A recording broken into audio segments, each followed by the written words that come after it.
Hello friends, welcome back to my channel study corner. Friends, मेरी हमारी current की ये क्लास है जिसमें हम 1 सितंबर 2020 अर्थात 1 सितंबर 2020 से रिलेटेड हर वो इम्पोर्टेंट पॉइंट और फैक्ट्स जानेंगे जो हमारे किसी भी एग्ज़ाम के पॉइंट ऑफ व्यू से इम्पॉर्टेंट होता है। फ्रेंड्स, करंट की ये क्लास बेहद ही इम्पॉर्टेंट होती है, इसीलिए इसमें आप अंत तक बने रहा करिए। इसको अपनी नोटबुक में नोट भी करते जाइए, क्योंकि आप किसी भी एग्ज़ाम में बैठने वाले होंगे वहाँ करंट आना ही आना रहता है। और करंट ऐसा एक टॉपिक है जिसे आपको हर दिन टाइम 10 से 15 मिनट का देना ही पड़ेगा, क्योंकि उसे आप ये सोच लीजिए कि एग्ज़ाम से पहले एक बार में पढ़ लेंगे तो वो पॉसिबल ही नहीं है।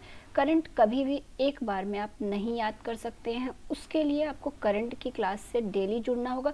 कहीं से भी आप करंट देखिए पढ़िए, लेकिन करंट से आप डेली जुड़े रहिए। मैं अपने इस वीडियो के माध्यम से हर वो पॉइंट क्लियर करूंगी जिससे आपको एग्ज़ाम में एक क्वेश्चन के साथ साथ उससे रिलेटेड कई क्वेश्चन देखने को मिल जाएंगे। वीडियो में अंत तक बने रहा करिए और अगर वीडियो पसंद आया करे तो वीडियो को लाइक और शेयर भी कर दिया करिए। हम अपने आज की इस क्लास को शुरू करते हैं। तो आज का हमारा जो सबसे पहला क्वेश्चन रहेगा वो यही रहेगा कि हाल ही में पुरुषोत्तम राव का निधन हुआ, वह कौन थे। बेहद ही इम्पॉर्टेंट ये पॉइंट हो जाता है, पुरुषोत्तम राव जिनका अभी हाल ही में निधन हुआ, यह कौन थे। तो आपको बताना होगा यह एक लेखक थे, क्रिकेटर थे, एथलेटिक कोच थे या इनमें से कोई नहीं। इसका राइट आंसर क्या होगा। तो दोस्तों, पुरुषोत्तम राय की बात कर ली जाए तो पुरुषोत्तम राय एक एथलेटिक कोच थे। तो ये ध्यान रखिएगा, ये भारत के पूर्व एथलेटिक कोच रह चुके हैं। इनकी बात की जाए तो इन्हें द्रोणाचार्य पुरस्कार मिलने वाला था, उसके मिलने से कुछ घंटे पहले ही इनकी मृत्यु हो गई। तो ये चीज़ ध्यान रखने वाली है कि एथलेटिक कोच पुरुषोत्तम राय का अभी हाल ही में निधन हो गया है, जो कि कर्नाटक के ऐसे तीसरे व्यक्ति बन गए हैं द्रोणाचार्य पुरस्कार पाने वाले। तो ये चीज़ आपको ध्यान रखना होगा। पुरुषोत्तम राय के नाम की घोषणा राष्ट्रीय खेल पुरस्कार 2020 के अन्य विजेताओं के साथ वर्ष 2020 के द्रोणाचार्य पुरस्कार के लिए किया गया था। तो इतनी पॉइंट हमें इस क्वेश्चन से रिलेटेड मिलते हैं। अब अपने नेक्स्ट क्वेश्चन की तरफ चलते हैं। हमारा ये इनकी इमेज आप देख सकते हैं, पुरुषोत्तम राय जी ये हैं जिनका अभी हाल ही में निधन हो गया है। अब हमारा नेक्स्ट क्वेश्चन क्या है, हाल ही में किस राज्य में सी प्लेन सेवा की शुरुआत हुई है। तो अब आपको बताना होगा कि किस राज्य सरकार ने सी प्लेन सेवा की शुरुआत की है। यह शुरुआत होगी 31 अक्टूबर 2020 से इसकी घोषणा कर दी गई है सी प्लेन सेवा की। तो किस राज्य सरकार में सी प्लेन सेवा शुरू होगी, इसका राइट आंसर क्या हो जाएगा, गुजरात हो जाएगा। गुजरात राज्य सरकार ने सी प्लेन सेवा की शुरुआत करने की घोषणा की है। यह 31 अक्टूबर 2020 से शुरू हो जाएगी, ये ध्यान रखिएगा। इसको शुरू करने के लिए केंद्रीय नागरिक उड्डयन मंत्रालय और भारतीय विमानपत्तन प्राधिकरण के साथ एक त्रिपक्षीय समझौते पर हस्ताक्षर किया गया है। बात हो रही है अब गुजरात की। तो गुजरात से रिलेटेड कुछ इम्पोर्टेंट पॉइंट और फैक्ट्स जान लेते हैं हम। जैसे कि गुजरात के मुख्यमंत्री की बात की जाए तो गुजरात के वर्तमान में जो मुख्यमंत्री हैं वह हैं विजय भाई आर रूपानी। ठीक है, ये ध्यान रखिएगा। गुजरात के गवर्नर की बात कर ली जाए तो आचार्य देवव्रत गुजरात के गवर्नर हैं। और यहाँ पर ये सेवा जो है यह नागरिक उड्डयन राज्य मंत्री के साथ मिलकर शुरू की गई है। तो वर्तमान में बात की जाए नागरिक उड्डयन राज्य मंत्री की तो हरदीप सिंह पुरी नागरिक उड्डयन राज्य मंत्री हैं। तो ये 3-4 इम्पॉर्टेंट फैक्ट्स थे जो इस क्वेश्चन से रिलेटेड थे, सी प्लेन सेवा और गुजरात से रिलेटेड। तो इसको आपने जान लिया है। एक बार ये सी प्लेन सेवा की शुरुआत का इमेज है जो कि दिखाया गया है। अब अपने नेक्स्ट क्वेश्चन की तरफ चलते हैं। नेक्स्ट क्वेश्चन है, फाइड ऑनलाइन शतरंज ओलंपियाड के संयुक्त विजेता कौन से देश बने हैं। अब आपके सामने 4 ऑप्शन हैं, आपको बताना होगा इसमें कि इसका राइट आंसर क्या होगा। फाइड ऑनलाइन शतरंज ओलंपियाड की बात की जाए फ्रेंड्स तो इसके संयुक्त रूप से विजेता कौन बन गए हैं, भारत और रूस। अर्थात इसका ए ऑप्शन राइट हो जाएगा, भारत और रूस फाइड ऑनलाइन शतरंज ओलंपियाड के संयुक्त रूप से विजेता बन गए हैं। विश्व शतरंज शासी निकाय फाइड ने दोनों फाइनलिस्ट को संयुक्त विजेता के रूप में घोषित कर दिया है।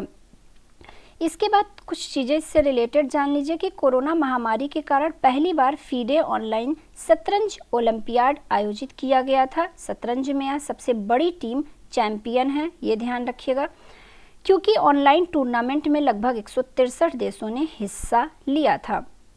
तो ये कुछ इंपॉर्टेंट पॉइंट थे इस क्वेश्चन से रिलेटेड। अब अपने नेक्स्ट क्वेश्चन की तरफ चलते हैं। हमारा नेक्स्ट क्वेश्चन है, साल 2020 का इंटरनेशनल बुकर पुरस्कार किसने जीता। बेहद ही इम्पॉर्टेंट है, अगर कोई प्राइज से रिलेटेड क्वेश्चन बनता है तो वो हमारे एग्जाम की दृष्टि से बहुत ही इम्पॉर्टेंट हो जाता है। तो इसका राइट आंसर क्या होगा फ्रेंड्स, इसका राइट आंसर ए वाला हो जाएगा, मैरिके लुकास रिजनेवेल्ड। इन्होंने साल 2020 का इंटरनेशनल बुकर पुरस्कार जीता है। ये इनकी इमेज है, देख लीजिए। यह सबसे कम उम्र की इंटरनेशनल बुकर पुरस्कार पाने वाली महिला बन गई हैं। तो मैरिके लुकास रिजनेवेल्ड को 2020 का इंटरनेशनल बुकर पुरस्कार से नवाजित किया गया है। यहाँ और ऑप्शन की बात कर ली जाए तो जोखा अल्हार्थी को 2019 के मैन बुकर पुरस्कार से नवाजा गया था और डेविड ग्रॉसमैन को 2018 के इंटरनेशनल बुकर पुरस्कार से नवाजा गया था। तो ये अब की बार जो है 2020 का इंटरनेशनल बुकर पुरस्कार की बात की जाए तो मैरिके लुकास रिजनेवेल्ड अब की बार के बुकर पुरस्कार पाने वाली विजेता और सबसे कम उम्र की महिला बन गई हैं। नेक्स्ट क्वेश्चन है, हाल ही में मुस्तफा अदीब किस देश के नए प्रधानमंत्री बने हैं। तो बेहद ही इम्पोर्टेंट ये भी क्वेश्चन है। मुस्तफा अदीब की बात की जाए तो हाल ही में मुस्तफा अदीब जो हैं यह लेबनान देश के नए प्रधानमंत्री बने हैं। तो इसका राइट आंसर बी हो जाएगा, मुस्तफा अदीब लेबनान देश के नए प्रधानमंत्री बन गए हैं। इससे पहले की बात की जाए मुस्तफ़ा अदीब की तो यह लेबनान के राजदूत थे, लेकिन अब यह वहाँ के नए पीएम बन गए हैं, प्राइम मिनिस्टर बन गए हैं। बात हो रही है लेबनान की, तो लेबनान के बारे में जान लीजिए। लेबनान की कैपिटल जो है वह बेरूत है और लेबनान अभी कुछ वक्त पहले हाईलाइट हो गया था क्योंकि इसकी जो कैपिटल बेरूत है, यहाँ पर कुछ वक्त पहले आपको पता होगा कि एक ब्लास्ट हुआ था, उसकी वजह से बेरूत काफ़ी हाईलाइट रहा था न्यूज़ में। बात की जाए लेबनान की करेंसी की तो लेबनानी पौंड लेबनान की करेंसी है। तो ये इस पॉइंट से हमें इतने क्वेश्चंस तैयार हुए, तो ध्यान रखिएगा। ये मुस्तफ़ा अदीब की इमेज है जो कि लेबनान के नए पीएम बन चुके हैं। अब नेक्स्ट क्वेश्चन की तरफ चलते हैं। हमारा नेक्स्ट क्वेश्चन है, हाल ही में किस राज्य सरकार ने कमजोर वर्ग की महिलाओं के लिए घर की लाइटें पंजीकृत करने की घोषणा की है। तो यहाँ पर बताना है यह कौन सा राज्य सरकार के द्वारा कमजोर वर्ग की महिलाओं के लिए घर की लाइट पंजीकृत करने की घोषणा की गई है। तो इसका राइट आंसर हो जाएगा फ्रेंड्स सी वाला, आंध्र प्रदेश सरकार ने कमजोर वर्ग की महिलाओं के लिए घर की लाइटें पंजीकृत करने की घोषणा की है। तो ध्यान रखिएगा, बात हो रही है आंध्र प्रदेश सरकार की। तो आंध्र प्रदेश सरकार के बारे यहाँ पर आंध्र प्रदेश की बात हो रही है, तो आंध्र प्रदेश के बारे में अब कुछ इंपॉर्टेंट फैक्ट्स जान लीजिए। जैसे कि आंध्र प्रदेश की कैपिटल, तो आंध्र प्रदेश की 3 कैपिटल हैं, ये आपको ध्यान रखना होगा, अमरावती, विशाखापत्तनम और कुरनूल। ये आंध्र प्रदेश की 3 कैपिटल हैं। अमरावती की बात की जाए तो यह लेजिस्लेटिव कैपिटल है आंध्र प्रदेश की, और विशाखापत्तनम की बात की जाए तो यह एग्जीक्यूटिव वहाँ का कैपिटल है, और कुरनूल की बात की जाए तो यह जुडिशियल कैपिटल है।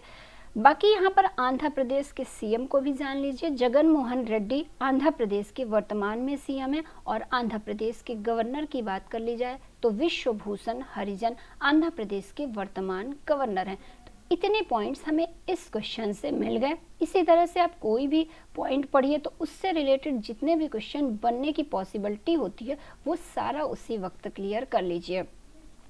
नेक्स्ट क्वेश्चन है, हाल ही में लोकसभा के सचिव के रूप में किसे नियुक्त किया गया है। तो ये जो अपॉइंटमेंट वाले क्वेश्चंस होते हैं ये भी बेहद ही इंपॉर्टेंट हो जाते हैं एग्जाम के पॉइंट ऑफ व्यू से। तो इसको ध्यान रखिएगा कि अभी हाल ही में लोकसभा के सचिव के रूप में उत्पल कुमार सिंह को नियुक्त किया गया है। इसका राइट आंसर सी हो जाएगा। उत्पल कुमार सिंह नए लोकसभा के सचिव के रूप में नियुक्त हुए हैं। यह एक IAS officer, retired IAS officer थे, यह इनकी इमेज है। तो तो इसका राइट आंसर उत्पल कुमार सिंह हो जाएगा। अब अपने नेक्स्ट क्वेश्चन की तरफ चलते हैं। हमारा नेक्स्ट क्वेश्चन है, हाल ही में डीआरडीओ ने किसकी अध्यक्षता में प्रयोगशालाओं के चार्टर की समीक्षा के लिए समिति को गठित किया है? तो बात हो रही है डीआरडीओ की। यहाँ पर डीआरडीओ ने हाल ही में प्रयोगशालाओं के चार्टर की समीक्षा के लिए जो एक समिति गठित की है वह श्री राम गोपाल रॉय की अध्यक्षता में की है। तो इसका राइट आंसर क्या हो जाएगा? ए इसका राइट आंसर हो जाएगा।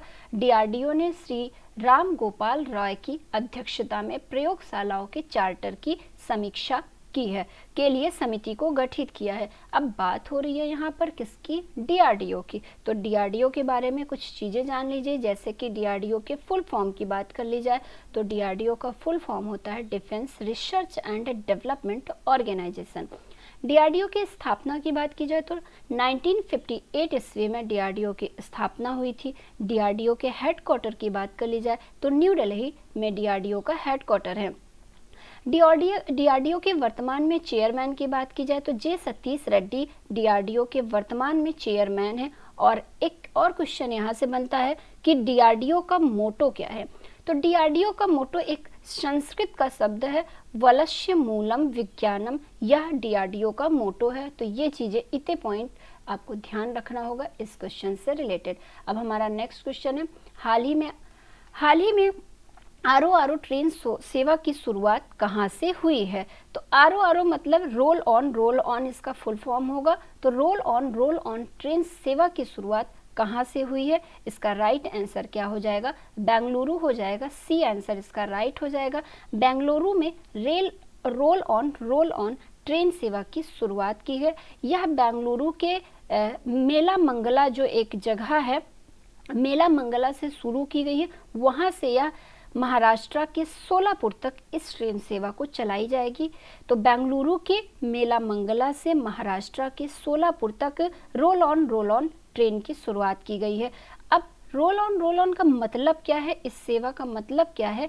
तो ये एक ऐसी ट्रेन होगी जिसके ऊपर लोडेड ट्रक होंगे। इससे क्या होगा कि ट्रैफिक कंट्रोल होगा और दुर्घटनाएं थोड़ी कम होंगी।